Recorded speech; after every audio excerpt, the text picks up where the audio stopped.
আমি মোহাম্মদ ফয়েজ আহমেদ জাহাঙ্গীরনগর বিশ্ববিদ্যালয় থেকে স্নাতকোত্তর শেষ করার পর গত 15 বছর যাবৎ আরএমজি সেক্টর নিয়ে কাজ করছি। বর্তমানে আমি উইন্ডি গ্রুপে কর্মরত আছি। সকলকে শুভেচ্ছা। বাংলাদেশ রেডিমেড গার্মেন্টস বা আরএমজি খাতটা হচ্ছে অর্থনীতির একটি প্রধান চালিকা শক্তি। এই সেক্টরে প্রায় 40 লক্ষ মানুষ কাজ করে, যাদের মধ্যে বেশিরভাগই হচ্ছে নারী। গত এক দশকে এই সেক্টরে যথেষ্ট উন্নতি হয়েছে, বিশেষ করে কমপ্লায়েন্স, নিরাপত্তা ব্যবস্থা, শ্রমিক কল্যাণ ইত্যাদি ক্ষেত্রে ব্যাপক উন্নতি হয়েছে। ভবন, অগ্নি ও বৈদ্যুতিক নিরাপত্তার ক্ষেত্রে দেখা যায় যে রানা প্লাজা ধসের পর দেশ জুড়ে যে একটি রিমিডিয়েশন কার্যক্রম চলমান হয়েছে, তার ফলে গত এক দশকে অগ্নি নিরাপত্তা, ভবন কাঠামো, বৈদ্যুতিক নিরাপত্তার ক্ষেত্রে বিশেষ উন্নতি লক্ষ্য করা গেছে এবং ফ্যাক্টরিগুলোতে ইমার্জেন্সি রেসপন্স টিম, নিয়মিত ফায়ার ড্রিল এবং ইভাকুয়েশন সিস্টেম চালু হওয়ার ফলে কারখানাগুলো অনেক বেশি নিরাপদ হয়েছে এবং কারখানায় একটি ভালো কর্মপরিবেশ তৈরি হয়েছে। কমপ্লায়েন্স ও পরিবেশ বান্ধব ফ্যাক্টরির ক্ষেত্রে দেখা যাচ্ছে যে গত এক দশকে বেশ কিছু গ্রিন ফ্যাক্টরি এই দেশে প্রতিষ্ঠিত হয়েছে, যারা কিনা বিভিন্ন ব্র্যান্ডের এবং অডিটের এবং সার্টিফিকেশন মাধ্যমে একটি উন্নত কর্মপরিবেশ এবং ব্যবস্থা তৈরি করতে সক্ষম হয়েছে। শ্রমিক কল্যাণ ব্যবস্থার ক্ষেত্রে দেখা যাচ্ছে যে safety committee, anti harassment committee, অভিযোগ জানানোর জন্য যে বিভিন্ন ধরনের হটলাইন বা বিভিন্ন প্রক্রিয়াগুলো বা একটা গ্রিভেন্স মেকানিজমটাকে আরও অনেক বেশি কাঠামোগত হয়েছে, যার ফলে শ্রমিকরা এখন দ্রুত সহায়তা পাচ্ছে এবং তারা আরও ভালো পরিবেশে কাজ করার সুযোগ পাচ্ছে। স্বাস্থ্য নিরাপত্তার ক্ষেত্রে পিপি ব্যবহার নিয়মিত হয়েছে এবং তারা শ্রমিকরা অনেক বেশি সচেতন হয়েছে, বিশেষ করে মেশিনের সুরক্ষার ক্ষেত্রে মেশিন গার্ড ব্যবহার করছে। তারপরে অনেক ফ্যাক্টরি আর্গোনমিক্যাল বিভিন্ন বসার ব্যবস্থা তৈরি করেছে, ফলে শ্রমিকরা অনেক বেশি নিরাপদে তারা কাজ করতে পারছে। রাসায়নিক ব্যবহারের ক্ষেত্রে শ্রমিকদেরকে সচেতনতা, তাদেরকে গ্লাভস, গগলস, বিভিন্ন ধরনের সেফটি ইকুইপমেন্ট দিয়ে তাদের নিরাপদ কর্মপরিবেশ দেওয়ার জন্য ফ্যাক্টরিগুলো সচেষ্ট ভূমিকা পালন করছে। হ্যাঁ, সবচেয়ে বড় ভালো একটা উদাহরণ আমি যদি দিতে পারি যে স্বাস্থ্য নিরাপত্তার ক্ষেত্রে কোভিড চলমান সময়ে এই দেশের অর্থনীতির চালিকা শক্তি এই গার্মেন্টস শ্রমিকরাই কিন্তু চলমান রেখেছিল।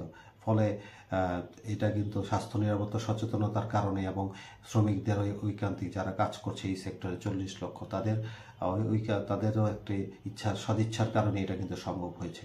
ওভারটাইম বা কর্মঘণ্টার বিষয়ে যদি বলি, এখন বর্তমানে কর্মঘণ্টা ও ওভারটাইম নিয়ে কোনো ধরনের শ্রমিকদের মধ্যে কোনো দ্বিধা নেই। সবাই জানে যে তাদের কর্মঘণ্টা এবং ওভারটাইমের বিষয়টা সবাই সচেতন এবং যদিও সিজন সময়ে কিছু কাজের চাপ থাকে, সেই সময় একটু কাজের চাপ থাকে, এছাড়া বাকি সবাই মোটামুটি একটা স্বাভাবিক কর্মঘণ্টা মেনেই ফ্যাক্টরি পরিচালনা করে। বেতন সুবিধার ক্ষেত্রে, বেতন ভাতার ক্ষেত্রে গত 23-এ যখন বেতন বৃদ্ধি পেল, শ্রমিকদের আয় বৃদ্ধি পেয়েছে, পাশাপাশি তাদের জীবনযাত্রার মানও কিছুটা হয়েছে। যদিও জীবনযাত্রার মান, জিনিসপত্রের দাম বৃদ্ধির ফলে এটা কিছুটা চাপ সৃষ্টি করেছে, তারপরও যে সমন্বয়টা করা হয়েছে এতে করে শ্রমিকরা তাদের ভালো একটা অবস্থান তৈরি করতে পেরেছে। জেন্ডার ও সামাজিক নিরাপত্তার বিষয়ে লিঙ্গভিত্তিক সহিংসতা ও ডিসক্রিমিনেশনের সচেতনতা বেড়েছে। অ্যান্টি হ্যারাসমেন্ট কমিটি সক্রিয় আছে কারখানাগুলোতে এবং মাতৃত্বকালীন ছুটির ক্ষেত্রে কারখানাগুলো এখন নিয়মিত এবং বায়ারদেরও একটা সার্বক্ষণিকই থাকে যে মাতৃত্বকালীন ছুটি এবং সুবিধাগুলো নিয়মিত পরিশোধ এবং তারা সব কিছু নিশ্চিত করছে ফ্যাক্টরিগুলো। ফলে গত 10 বছরে এইসব ক্ষেত্রে বেশ ভালো এবং খুবই চোখে পড়ার মতো একটি উন্নতি লক্ষ্য করা গেছে। যদিও কিছু চ্যালেঞ্জ আমাদের মধ্যে আছে, হ্যাঁ, যেমন শ্রমিক ঘন ঘন তাদের কাজের বা কর্মস্থল ত্যাগ করে বিভিন্ন কারণে, সেক্ষেত্রে এটা একটা উৎপাদনশীলতা বিনষ্ট করে, উৎপাদনশীলতাকে ক্ষতিগ্রস্ত করে, পাশাপাশি শ্রমিকদের দক্ষতাও হ্রাস পায়। তো সেই ক্ষেত্রে পণ্যের মান কমে যায়, এটা একটা আমাদের জন্য চ্যালেঞ্জ। হ্যাঁ, পাশাপাশি মিড লেভেল ম্যানেজমেন্ট যারা সুপারভাইজারি লেভেলে কাজ করে, এদের যদি আমরা আরও ভালোভাবে দিক নির্দেশনা দেওয়া যেতে পারে, তাদের প্রশিক্ষিত করা যেতে পারে, এই জায়গাগুলোতে একটা শিখার মানসিকতা যদি তৈরি করা যেতে পারে এবং তাদের সাথে যদি একটা ভালো ব্যবহার, কিভাবে শ্রমিকদেরকে কিভাবে ম্যানেজ করবে, কিভাবে তাদের সমস্যাগুলো, তাদের কাজের পরিবেশটা নিশ্চিত করবে, এই জায়গাগুলোকে যদি আরও বেশি প্রশিক্ষিত করা যায় তাহলে আমি মনে করি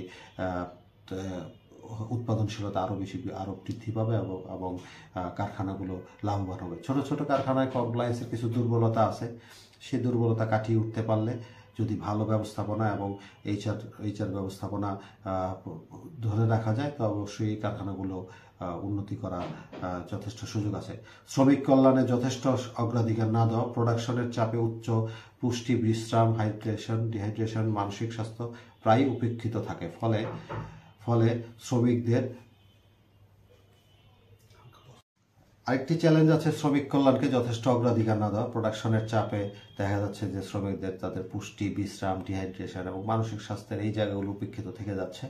এই জায়গায় যথেষ্ট উন্নতির সুযোগ আছে। জলবায়ু পরিবেশগত ঝুঁকির বিষয়, আসলে সারা বিশ্বই এই জলবায়ু পরিবেশগত ঝুঁকির মধ্যে আছে, বাংলাদেশে এর বাইরে নাই।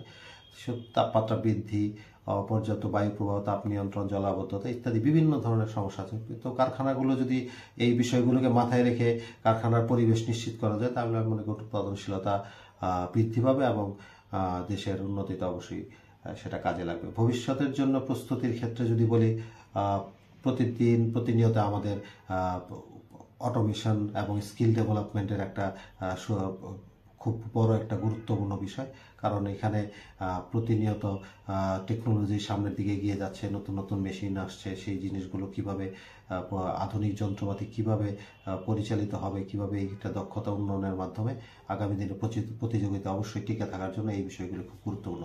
টেকসই পরিবেশ বান্ধব উৎপাদন ব্যবস্থা, এক্ষেত্রে ক্ষতিকর এবং রাসায়নিক ব্যবহার কমানো, উন্নত বর্জ্য ব্যবস্থাপনা, নবায়নযোগ্য শক্তির ব্যবহার, এইসব ক্ষেত্রে যদি টেকসই একটি বিনিয়োগ করা যায় তাহলে অবশ্যই ভবিষ্যতে সেটা দ্বিগুণভাবে আমার সেটা উৎপাদনে ফিরে আসবে এবং উৎপাদন ব্যবস্থাকে গতিশীল রাখবে। শ্রমিক কেন্দ্রিক ব্যবস্থাপনার ক্ষেত্রে শ্রমিকদের সাথে সংবেদনশীল ব্যবহার, তাদের কার্যকর অভিযোগ ব্যবস্থাপনা নিশ্চিত করা, সম্মানজনক কর্মপরিবেশ গড়ে তোলা, এগুলো খুবই গুরুত্বপূর্ণ। এর ফলে শ্রমিকদের মধ্যে শ্রমিক মালিকের মধ্যে একটা আস্থা প্রতিষ্ঠিত হবে, যার ফলে শ্রমিকরা আরও বেশি তাদের কর্মস্থলকে আরও বেশি গতিশীল রাখতে সহায়তা করবে। সমন্বিত প্রচেষ্টা সর্বোপরি এটা সকলেরই খুবই গুরুত্বপূর্ণ একটি বিষয়। সরকার, ব্র্যান্ড মালিক এবং শ্রমিক প্রতিনিধি সকলে মিলে যদি একটি সমন্বিতভাবে এই সেক্টরকে যদি কাজে লাগানো যায় তাহলে অবশ্যই এই সেক্টর আরও সামনের দিকে এগিয়ে যাবে। তথাপি বাংলাদেশের তৈরি পোশাক খাত উন্নতি হয়েছে, তবে এই যাত্রা আরও বাকি, আমাদের আরও সামনে এগিয়ে যেতে হবে। মানুষের উন্নয়ন, দক্ষতা, টেকসই উৎপাদন ব্যবস্থা মাধ্যমে এই শিল্পকে আমাদের বিশ্বের দরবারে প্রতিযোগিতামূলক এবং মানবিক করে তুলতে হবে, যার ফলে শ্রমিকরা একটি নিরাপদ কর্মপরিবেশ এবং সম্মানজনক উন্নত জীবন পাবে বলে আমি বিশ্বাস করি। সকলকে ধন্যবাদ। আসসালামু আলাইকুম।